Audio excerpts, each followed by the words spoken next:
Agustinus.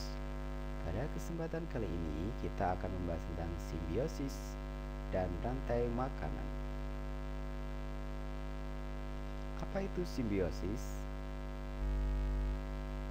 Simbiosis merupakan pola interaksi yang sangat erat dan khusus antara dua makhluk hidup yang berlainan jenis. Makhluk hidup yang melakukan simbiosis disebut simbion. Sebutkan jenis-jenis simbiosis. Simbiosis terdiri dari simbiosis mutualisme, simbiosis parasitisme, dan simbiosis komensalisme. Apa simbiosis mutualisme itu, Pak?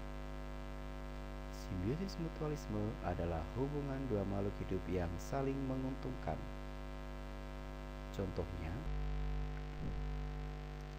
Contohnya, lebah dengan bunga. Lebah membutuhkan madu bunga untuk dimakan, sedangkan bunga membutuhkan lebah untuk proses penyerbukan. Begitu juga kupu-kupu dengan bunga.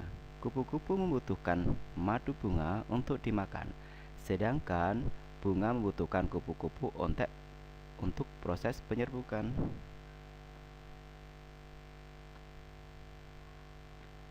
Kemudian, burung jalak dan kerbau. Jalak bisa makan kutu yang ada di badan kerbau, sedangkan kerbau diuntungkan karena tidak ada lagi kutu di badannya. Terus, apa simbiosis komensalisme itu? Yaitu hubungan dua makhluk hidup yang satu mendapatkan untung tetapi yang lain tidak dirugikan. Contoh, aneman laut tidak merasa dirugikan oleh adanya ikan badut yang bersembunyi pada tubuh anemon laut.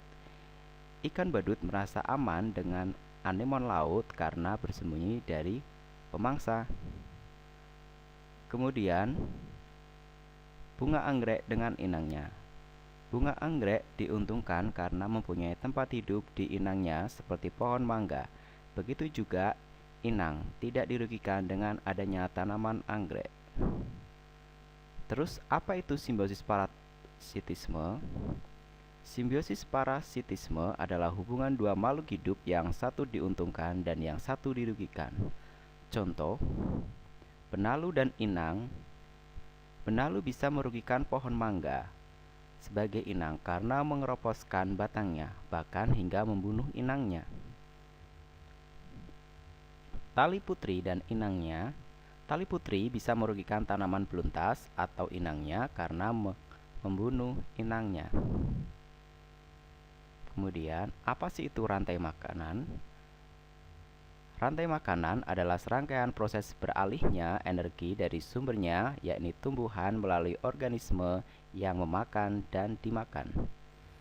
Pembagian rantai makanan. 1. Rantai pemangsa. Rantai ini merupakan dasar utama di mana tumbuhan hijau berlaku sebagai produsen. Peralihan energinya dimulai dari organisme herbivora atau penyantap tumbuhan mengkonsumsi tanaman.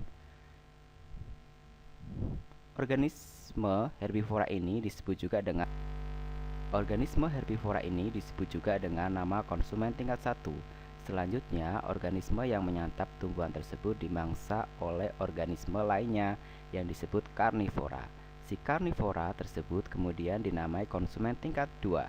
Selanjutnya, ada organisme yang memangsa karnivora maupun herbivora, yakni omnivor, dan dikenal dengan nama lain konsumen tingkat 3. Rantai makanan yang satu ini adalah cacing pita, jamur, benalu, dan bakteri. Rantai saprofit. Rantai yang satu ini diawali dari matinya suatu organisme dan kemudian berujung pada daur ulang atau penguraian oleh jasad renik. Contohnya adalah jamur dan juga bakteri. Masing-masing rantai tidak berdiri sendiri, melainkan saling berkesinambungan satu sama lain. Rantai makanan menjadi jaringan makanan.